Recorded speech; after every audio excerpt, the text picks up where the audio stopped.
Iran যুদ্ধ নিয়ে চরম উত্তেজনার মাঝেই পশ্চিমা মিত্রজোটের গুরুত্বপূর্ণ অংশীদার জার্মানি থেকে প্রায় ৫,০০০ সেনা সরিয়ে নেওয়ার এক নাটকীয় সিদ্ধান্ত নিয়েছে যুক্তরাষ্ট্র।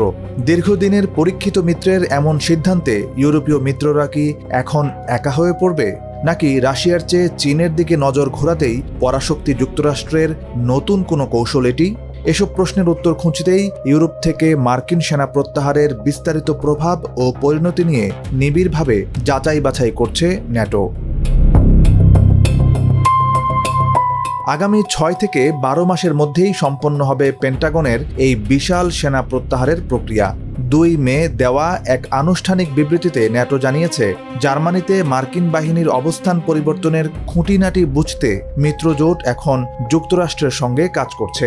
মূলত ইরান ও ইসরায়েলের মধ্যকার চলমান যুদ্ধে ইউরোপীয় দেশগুলো যুক্তরাষ্ট্রকে যথেষ্ট মাত্রায় সহায়তা না করায় বেশ ক্ষুব্ধ হয়েছেন মার্কিন প্রেসিডেন্ট ডোনাল্ড ট্রাম্প। বিশেষ করে জার্মান চ্যান্সেলর ফ্রেডরিক মের্জ যখন বলেন ইরানের নেতৃত্বের কাছে চরমভাবে অপমানিত হচ্ছে যুক্তরাষ্ট্র, তখন সেই ক্ষোভ যেন বহুগুণ বেড়ে যায়। এর কড়া জবাব দিতে গিয়ে মের্জকে ইরান ইস্যুতে হস্তক্ষেপ না করে নিজের ভাঙাচোরা দেশ ঠিক করার পরামর্শ দিয়েছেন ট্রাম্প। এমনকি প্রকাশ্যেই ন্যাটোকে তিনি কাগুজে বাঘ এবং পুরোপুরি অকেজো বলেও চরম কটাক্ষ করেছেন। নাম প্রকাশে অনিচ্ছুক এক সাবেক মার্কিন কূটনীতিক মনে করেন, মার্কিন বাহিনীর এই স্থানান্তর মূলত ওয়াশিংটনের পরিবর্তিত সামরিক অগ্রাধিকারকেই তুলে ধরছে।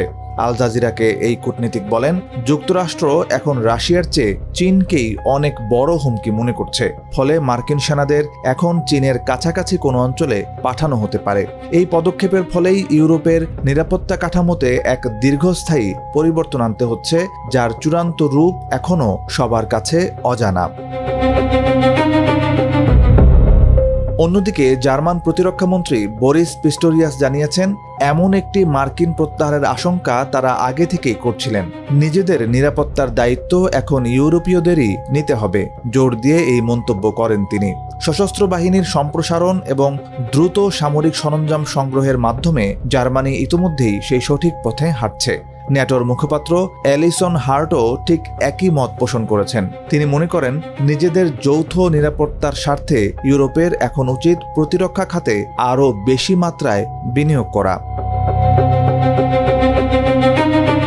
এর আগে গত বছর দ্য হেগে অনুষ্ঠিত ন্যাটোর এক শীর্ষ সম্মেলনে সদস্য দেশগুলো একমত হয়েছিল তাদের বাজেটের ৫% পর্যন্ত প্রতিরক্ষা খাতে ব্যয় করতে, যা আগের নির্ধারিত ২% লক্ষ্যের চেয়ে দ্বিগুণেরও বেশি ছিল।